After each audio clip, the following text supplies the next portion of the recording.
Welcome back to L5 Star FC. Today I'm joined by Salah, where we'll go over the Real Madrid game. What happened? Because mate, like we were 3-1 down. We had to win 2-0. Really, that was the ideal result, but we couldn't get it over the line. But before we dissect any further, please go and hit that subscribe button to L5 Star FC. Let's try and push on for that 400 subscriber mark and 500 subscriber. Hit the subscribe button, turn the post notifications on, and like the video. Let's get 30 likes on this video. Also, could you subscribe to Klopp Talk TV? And actually, before we get any further, we just want to pay our condolences for all of us from L5 Star FC with Hillsborough. Today marks the 32nd anniversary where 96 people went to a football match and never come home. So I think it's only fair that we show our respect and pay our tribute on what was a tragic occasion and a tragic way of commemorating it, really.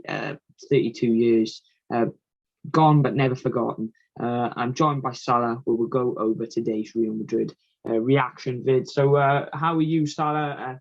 What are your initial thoughts over the game?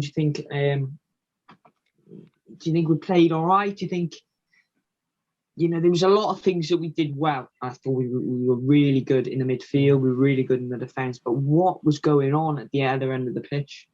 I think I'm going to just base it on the first half. As you know, I didn't watch the second half due to particular reasons. But I think what I saw from the first half was good. I think we were intense in the midfield. We were pressing Real Madrid. And then I think to myself, just why did you not do that when we went to Madrid? Why? They never gave Toni Kroos time on the ball, and it worked out perfectly. So why did you not do it in Madrid, which effectively cost us the tie, which is something confusing. But onto the game from yesterday, I think first opening 20 minutes, I think we were good. I think we were pressing Madrid intense. I think we had one Salah chance at the start.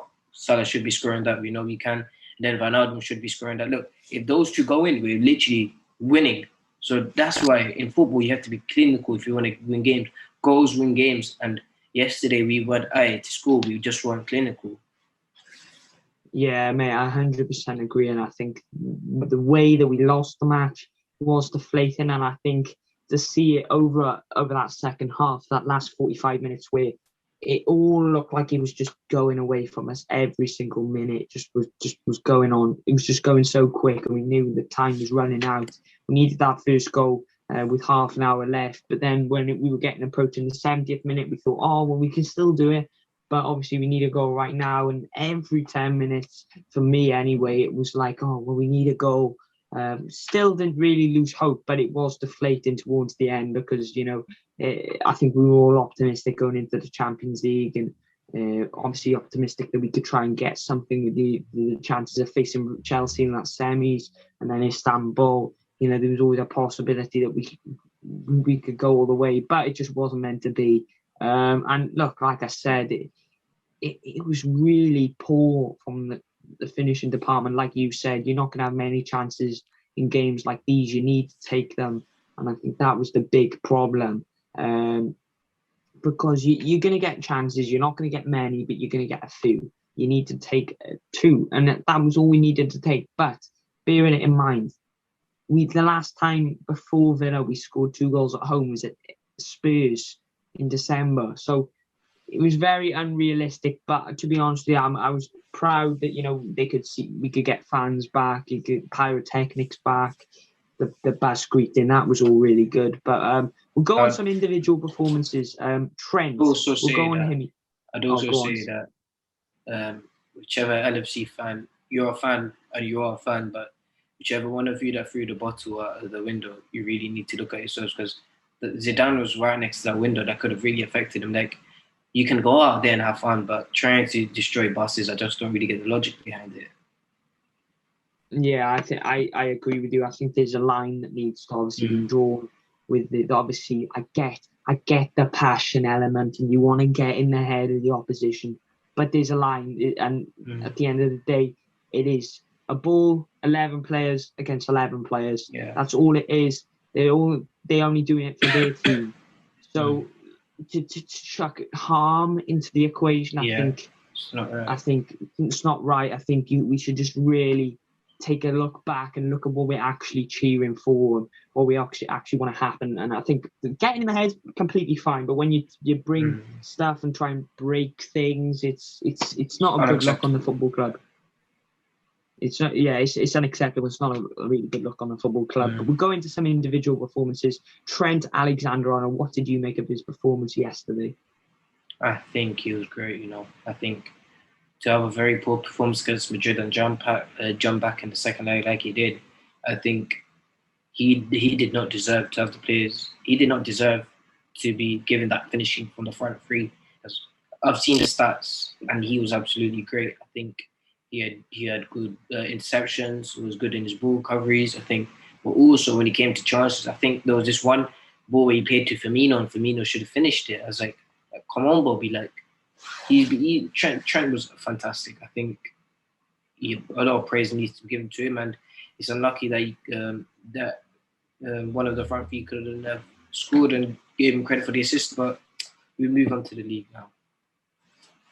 Yeah, we move on to the league, and that does bring us swiftly onto the point that top four. We have that focus now. We have that drive and that competition which we want to pursue now. Obviously, the Champions League was something that we wanted to go far in, but we'll just have to settle for trying to push on for top four. And I think that's crucial, as you said, before we actually started recording, in the likes of bringing in your big money players and your big fancy players. And I think there will be some movement in the transfer window. Well, that should all be discussed in another video on the channel. But we want to have a look at the ambition now. Obviously, Chelsea have Man City Sunday in the FA Cup. They're obviously in the Champions League semi-final. So they'll have more games.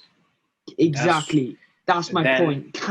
Do you think that there's a possibility that they could take all eyes off the Premier League? Because I think that when you get to the semi-final of the Champions League, we know as Liverpool fans, when you get to the semi-final, I'm sure it'll be in the players' minds. You just have to concentrate on that 100%. So do you think that they could drop off in the Premier League? Because I think this could help us in the fact that could help us for the league. I get what you're trying to make, yeah. I think as a Chelsea manager under the Abramovich code, you have to focus on everything no matter what competition you are in. That's just the mentality Roman Abramovich has brought to Chelsea ever since he took over.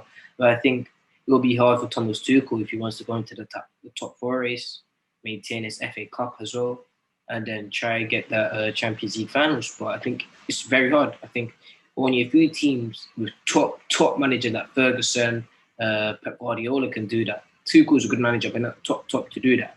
So I think maybe, I don't know if maybe they might have a drop off. I think they do have some hard fixtures, I think. But I think my main worry for top four, and it's just so surreal. My main worry for top four is West Ham, because West Ham are in a good position and with not really easy opponents, but they have opponents that they can beat, which is worrying in going into the last 7 games, because nearly all their last 7 games, they're winnable for them.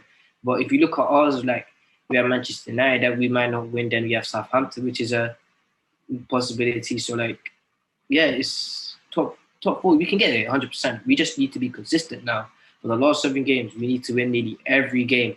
No drop off. We cannot lose. We've broken the curse, hopefully, of Anfield curse. And hopefully when teams come, we could just stay consistent. It's because now consistency is the key if we want to play European football next year. Yeah, I think that's a very good point that you've made there.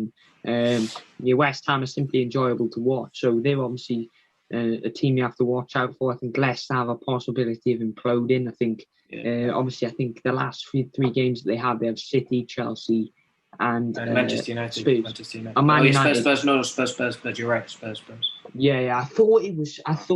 Anyway, they have 3 of that top 6, so I think it's a big few games for them, and I think they will be points dropped 100% because all of them teams are fighting for this specific respective ambition. So, but we'll stick onto the Real Madrid game. Obviously, you had Milner coming in 4-3-3. Do you think 4-3-3 was the right way to approach the game? Obviously, there was shout out for 4-2-3-1, but do you think the 4-3-3 worked in getting that composure in that midfield with obviously the likes of Milner coming in, that composed head? I think it was two ways you could have looked at it. I think if you wanted to just go out there, give it your best, and whatever happens, then 4-2-3-1 was your formation to just try something new. But I think we all knew that Klopp would have at least tried to make a comeback because he knew comeback was possible. So I think 4-3-3 was the right formation. I think Biggie Milner, there was a few eyebrows, but I personally agree with this decision. But to drop Thiago and play Gini Wijnaldum, what was the point of bringing in Thiago if you're going to drop him for a big European game?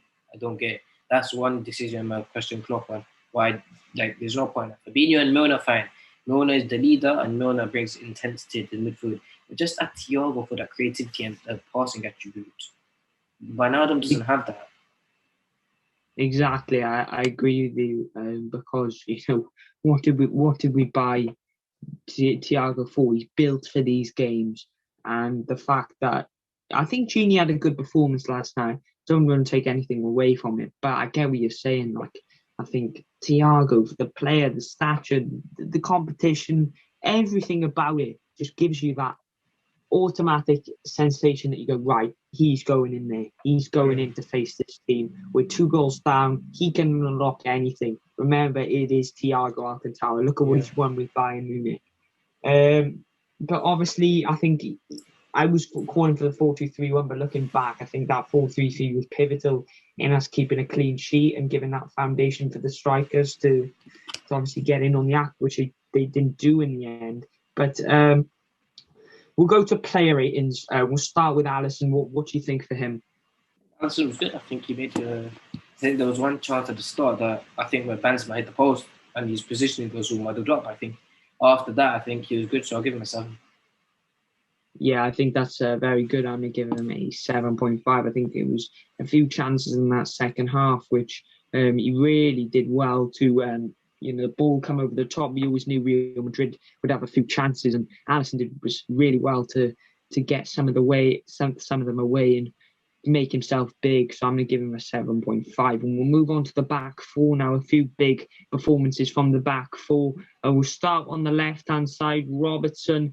I'm going to give him a 7.5. I think he was really good last night. I think out with the fullbacks, I think Trent was better, but we'll obviously touch on Trent a little bit more in the player ratings. But Rob, I'm going to give him a 7.5. I just want your thoughts on Robertson and what you'd give him.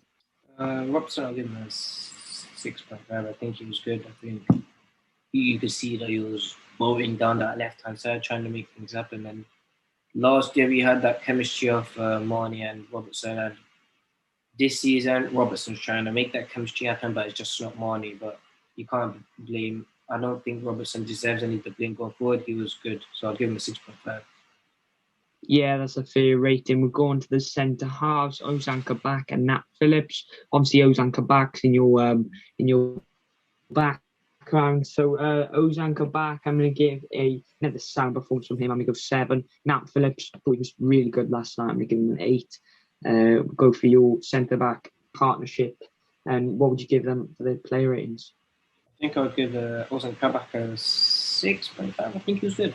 And then Nat Phillips can get 7. I think he was, from what I've heard, I think in the first half he was satisfactory, but then what I saw on Twitter from James Pearce and everyone, they said that Nat Phillips was good, so I'll just give him a 7.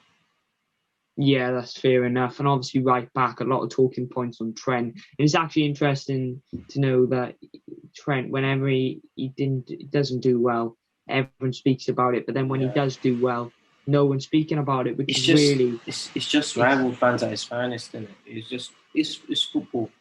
Fans are like that. Fans like to pick out their best player. They like, because you have the Reece James and Trent comparison. Chelsea fans will just bombard Trent when he does something wrong. It's just football, and it's quite sad that it happens sometimes.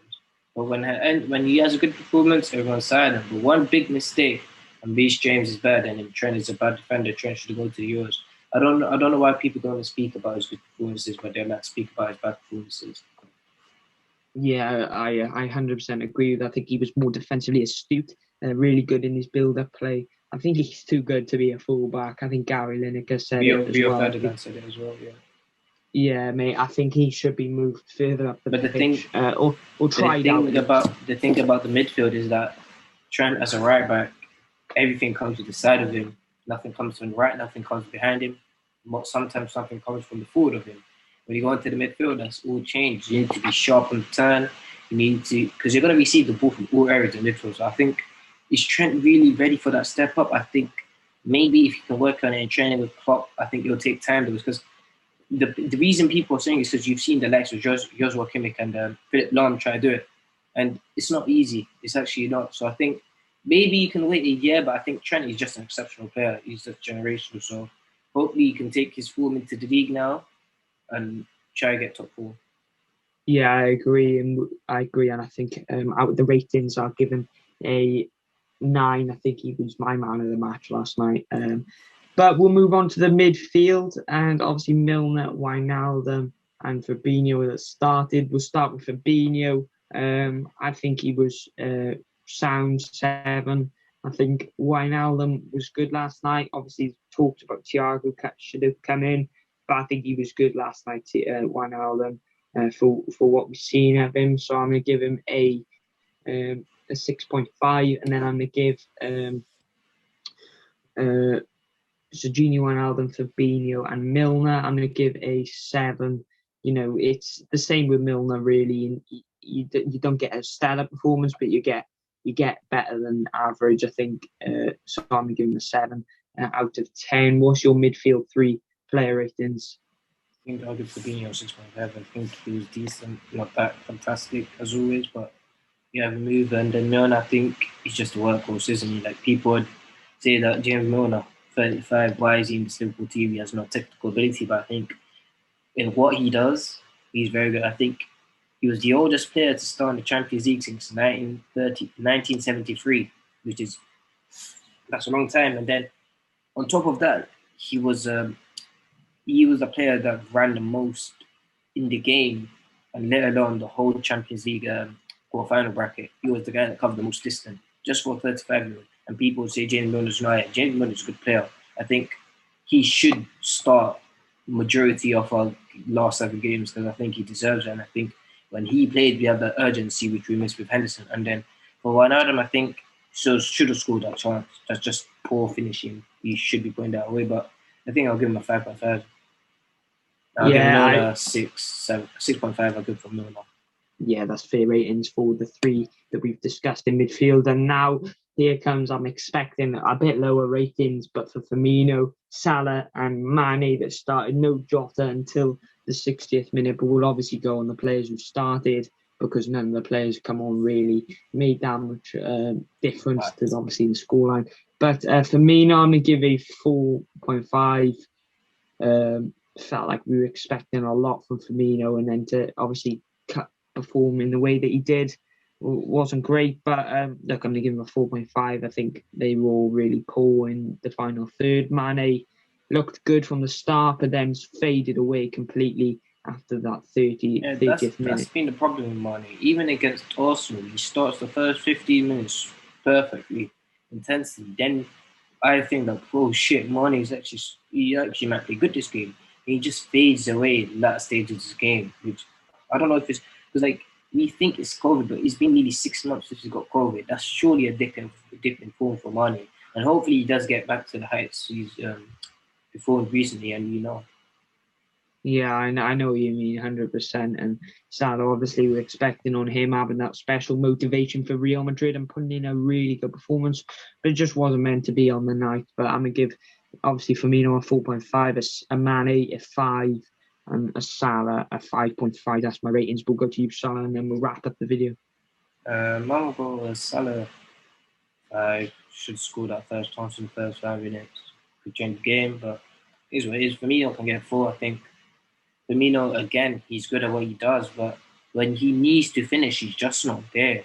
And then Mane, I would give 3.5. I just don't know what's happened to Mane. Just hope he gets back to his best. Yeah, I agree. And right, we'll wrap up the video there. Thank you to each and every one of you who watched it. And justice for the 96 before we do wrap up the video. Obviously, pay our respects and tributes. But please hit that like button. Please hit that subscribe button. There will be more content over the next few days, regardless of transfer news, contract news. We'll look at Leeds and the preview, also with the reactions. So there's plenty of content for you guys to delve into. But subscribe to Clock Talk TV as well as our 5 Star FC. It's my personal account, so go and check that out. But thank you to each and every one of you who has watched it, and like this video, hit that subscribe button for more LFC content. You'll never walk alone.